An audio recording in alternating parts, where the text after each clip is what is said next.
Hello everyone, welcome back to my channel. इस video में हम करेंगे क्लास 12 फिजिक्स का चैप्टर एटम्स का एक rapid revision. So without wasting time let's get started. सबसे पहले हम यहाँ पर देखते हैं इस चैप्टर के अंदर एक थॉमसन ने मॉडल दिया था जिसका नाम था वाटरमेलन या फिर प्लम पुडिंग मॉडल। उस मॉडल के अकॉर्डिंग उन्होंने कहा था कि एटम जो होता है ना, बेसिकली वो पॉजिटिवली चार्ज्ड एक स्फीयर होता है जिसके ऊपर इलेक्ट्रॉन्स इस तरीके से प्रेजेंट होते हैं। ये मॉडल स्टेबिलिटी को तो बहुत अच्छे से एक्सप्लेन कर पाया था, बट ये रिजेक्ट हो गया था मॉडल जब रदरफोर्ड ने अल्फा पार्टिकल स्कैटरिंग एक्सपेरिमेंट किया था। उस एक्सपेरिमेंट में उन्होंने अल्फा रेज को बम्बार्ड कराया था गोल्ड फॉयल पे। बहुत ही थिन गोल्ड फॉयल था, उसके साइड में ZNS की स्क्रीन लगाई थी जिससे हमें पता चला कि कितने अल्फा पार्टिकल्स कहाँ कहाँ पे डेविएट हुए और कौन से सीधे गए, कौन से रिबाउंड करे।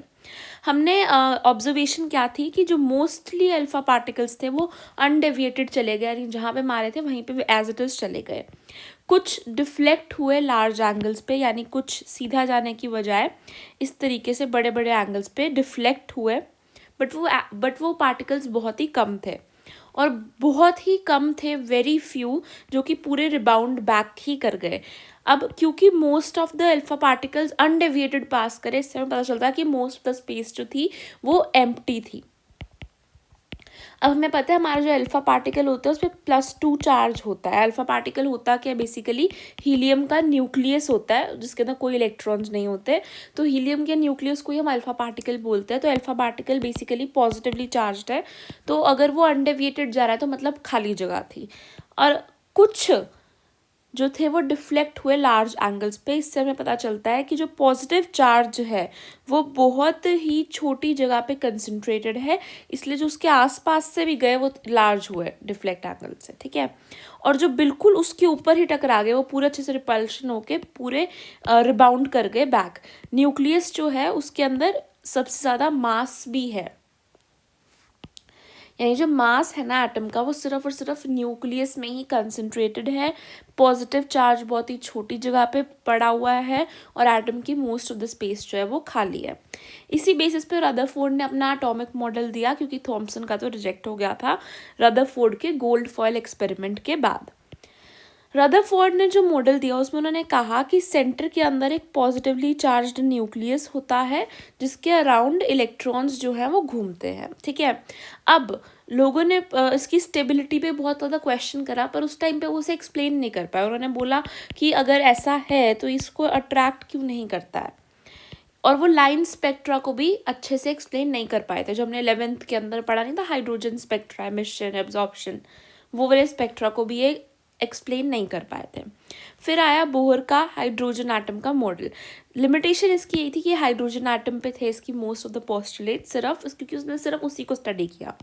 बोहर का मॉडल बट बहुत अच्छा था। इसमें क्या था, इलेक्ट्रॉन्स जो हैं वो स्टेशनरी ऑर्बिट्स में घूमते हैं, कोई रेडिएशन नहीं एमिट करते हैं, यानी जो इलेक्ट्रॉन्स हैं वो एक स्टेशनरी ऑर्बिट में घूमते हैं और उस टाइम पे वो कोई रेडिएशन एमिट नहीं करते। जब वो ट्रांजिशन करते हैं यानी हायर टू लोअर या लोअर टू हायर, तब वो रेडिएशन एमिट करते हैं। रेडिएशंस अकर only during transition between orbits. Next बात उन्होंने क्या बताई थी कि एंगुलर मोमेंटम जो है वो क्वांटाइज्ड है, यानी एक स्पेसिफिक ऑर्बिटल के लिए वो फिक्स्ड है। यानी एंगुलर मोमेंटम आपका MVR होता है वो NH/2π होता है। N उसका स्पेसिफिक जो भी उसका शेल नंबर है वो आ जाएगा, H/2π कांस्टेंट है, इसीलिए एक के लिए ये क्वांटाइज्ड है यानी फिक्स्ड है। इसके बाद आता है रेडियस ऑफ nth ऑर्बिट। अगर हमें रेडियस निकालना है किसी nth ऑर्बिट का तो हम कैसे निकालेंगे। अगर मान लो हाइड्रोजन के किसी भी शेल मुझे निकालना है तो मैं क्या करूँगी, n² A0। यहाँ पे बेसिकली A0 क्या है ना, A0 is basically first shell का जो और रेडियस है ना, उससे हम कोई भी शेल का निकाल सकते हैं। तो ऐसे ही उन्होंने हाइड्रोजन का फॉर्मूला दे दिया कि अगर आपको सेकेंड शेल का निकालना है तो यहाँ पे बस 4A0 हो जाएगा, 2 का स्क्वायर, ठीक है। बट अगर आपको मान लो हाइड्रोजन के अलावा किसी और का निकालना है, कोई और एटम का, तो उसका भी हम सिंपली निकाल सकते हैं n², और आपने फिर डाल देना है, रेडियस डालना है यहाँ पे R1, यानी रेडियस जो भी आपको क्वेश्चन में दिया होगा फर्स्ट ऑर्बिट का रेडियस इनटू n² कर दो तो आपका Rn आ जाएगा। फॉर हाइड्रोजन एटम आपको बेसिकली यहाँ पे R1 की वैल्यू दे रखी है A0 में, विच इज़ 0.529 एंगस्ट्रॉम। इसके बाद अगर आपको वेलोसिटी निकालनी आ जाए इलेक्ट्रॉन की किसी पर्टिकुलर शेल में कितनी होगी, तो आपके पास फॉर्मूला आता है यहाँ पे Vn का। ये आपका किसके लिए है? For hydrogen atom 2.18 into 10⁻6 divided by n metre पर सेकेंड। देन आता है एनर्जी निकालनी आ जाए किसी एक स्पेसिफिक शेल की कितनी है। हमें पता है कि जो पास वाले शेल्स है वो लोअर एनर्जी लेवल पे और जो दूर वाले हैं वो हायर एनर्जी लेवल पे होते हैं। तो यहाँ से यहाँ पे लोअर से हायर जाने में उनको एनर्जी लेनी पड़ती है कहीं से, और अगर उसको यहाँ पे आना तो वो एनर्जी रिलीज करता है हायर टू लोअर जब जाता है। तो एनर्जी निकालने के लिए यहाँ पे हम En लेते हैं, माइनस में आती है। माइनस यहाँ पे ये दिखाता है कि वो बाउंड है, यानी वो एटम से बाउंड है। अगर उसमें जीरो या प्लस आ जाए यानी वो इलेक्ट्रॉन फ्री हो चुका है, वो एटम से जुड़ा नहीं हुआ है। माइनस इसका माइनस का इंडिकेशन बेसिकली यही है। तो माइनस में ज़्यादा आएगी यहाँ पर, और यहाँ पे माइनस में छोटी वैल्यूज़ आएंगी। जैसे जैसे हम आगे बढ़ते जाएंगे एनर्जी गैप्स भी हमारे कम होते जाएंगे, यानी इसके अंदर और इसके अंदर फर्स्ट और सेकंड में एनर्जी गैप ज़्यादा होगा, फिर इसमें कम होगा, उसके अंदर और कम हो जाएगा। इस तरीके से हमारा होता है, ठीक है। एनर्जी का फॉर्मूला क्या है? En is equal to 13.6 by N square. आपको जिसकी भी निकालनी है एन स्क्वायर, आपकी फर्स्ट की -13 माइनस आएगा यहाँ पे, पहले की -13.6 होती है, दूसरे की निकालनी है तो 13.6 डिवाइडेड बाय 4 कर देना है। इस तरीके से आप निकाल सकते हो, इलेक्ट्रॉन वोल्ट के अंदर आता है आंसर। देन आता है हाइड्रोजन लाइन स्पेक्ट्रम आपका। इसमें क्या है? Emission spectrum form due to electronic transitions. जो एमिशन स्पेक्ट्रम बनता है वो आपका बनता है इलेक्ट्रॉनिक ट्रांजिशंस की वजह से। एब्जॉर्प्शन इलेक्ट्रॉनिक ट्रांजिशंस की वजह से नहीं बनता। जब एब्जॉर्प्शन वाला होता है ना, तब वो लोअर से हायर में जाते हैं, और जब हम बात करते हैं मिशन की तो वो हायर से लोअर में जाते हैं। वो भी इलेक्ट्रॉनिक ट्रांजिशन ही एक तरीके से। आप समझने की कोशिश करो। मान लो मेरा कोई इलेक्ट्रॉन है जो कि फर्स्ट ऑर्बिट के अंदर प्रेजेंट था।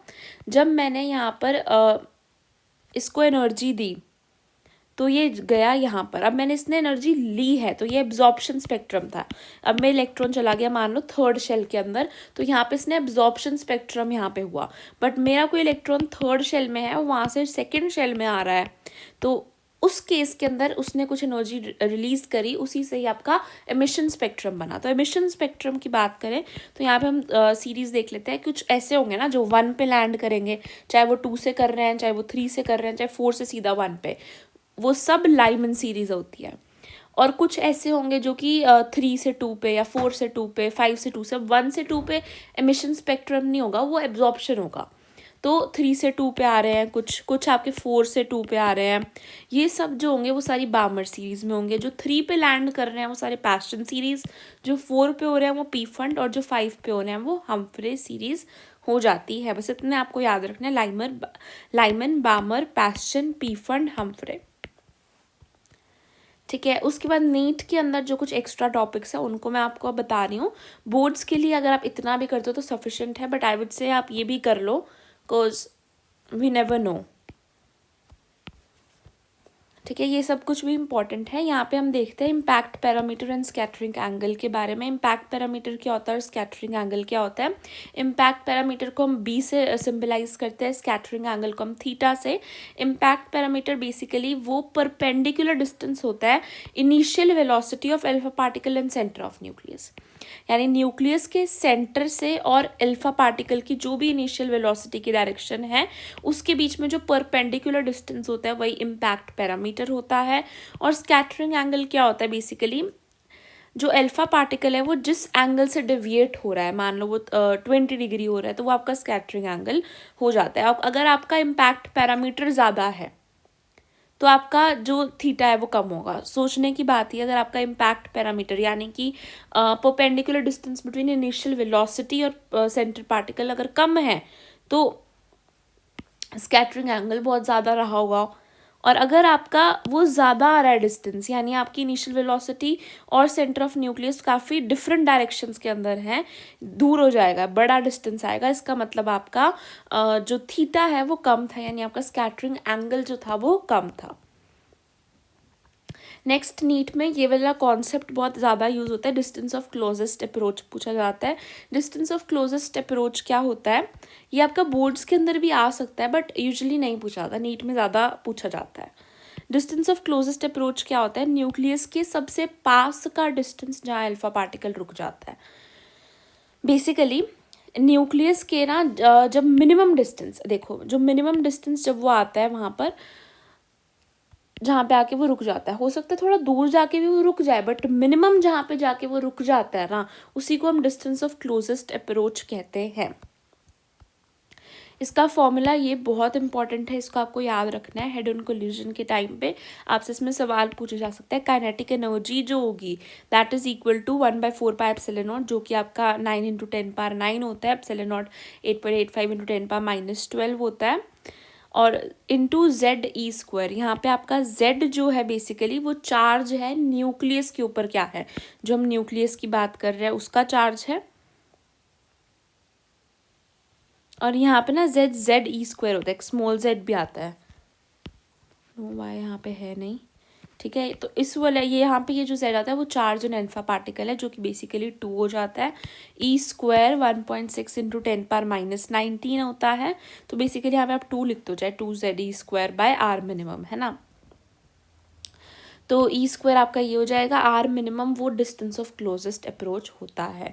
या तो आपको काइनेटिक एनर्जी दी होगी और डिस्टेंस ऑफ क्लोजेस्ट अप्रोच पूछा होगा, या फिर आपको काइनेटिक एनर्जी पूछी होगी और डिस्टेंस ऑफ क्लोजेस्ट अप्रोच दिया होगा क्वेश्चन के अंदर।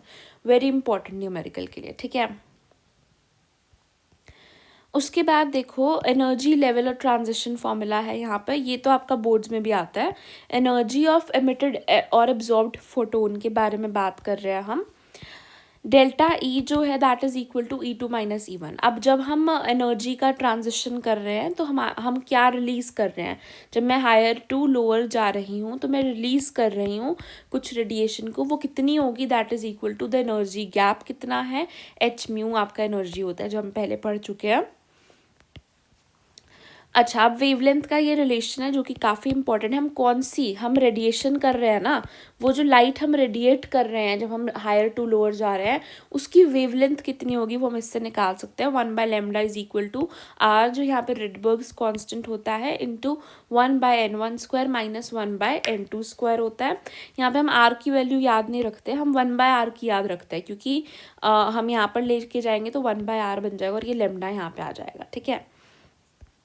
तो 1/R की वैल्यू ही हमारे काम आती है 9.11 × 10⁻⁻8। और यहाँ पे जो N2 है वो इनिशियल होता है, यानी हम कहाँ से जा रहे हैं, मानो हम 4 से 1 जा रहे हैं तो आपका N2 इनिशियल वाला होता है और N1 आपका फाइनल वाला होता है। बेसिकली N2 आपका हायर ऑर्बिटल होता है और जो आपका N1 होता है वो लोअर होता है। इसके बाद हाइड्रोजन स्पेक्ट्रम का तो हमने ऑलरेडी आपको बता ही दिया, लाइमन, बामर और पास्टन के बारे में। Minimum wavelength is equal to maximum energy transition, यानी जब मैं बहुत कम वेवलेंथ निकाल रही हूँ, जितना मेरी कम वेवलेंथ की रेडिएशन में निकाल रही हूँ उतनी ज़्यादा फ्रीक्वेंसी की है वो, यानी कि उतनी ज़्यादा एनर्जी की ट्रांजिशन हुई है। मान लो मैं 4 से 1 में जा रही हूँ तो मेरी वेवलेंथ जो होगी और मेरी 3 से 1 में जाने में जो वेवलेंथ होगी, अब ज़्यादा वेवलेंथ यहाँ पे होगी, जहाँ पे कम वेवलेंथ होती है वहाँ पे ज़्यादा बड़ा एनर्जी का डिस्टेंस होता है। That's it for this video, thank you for watching.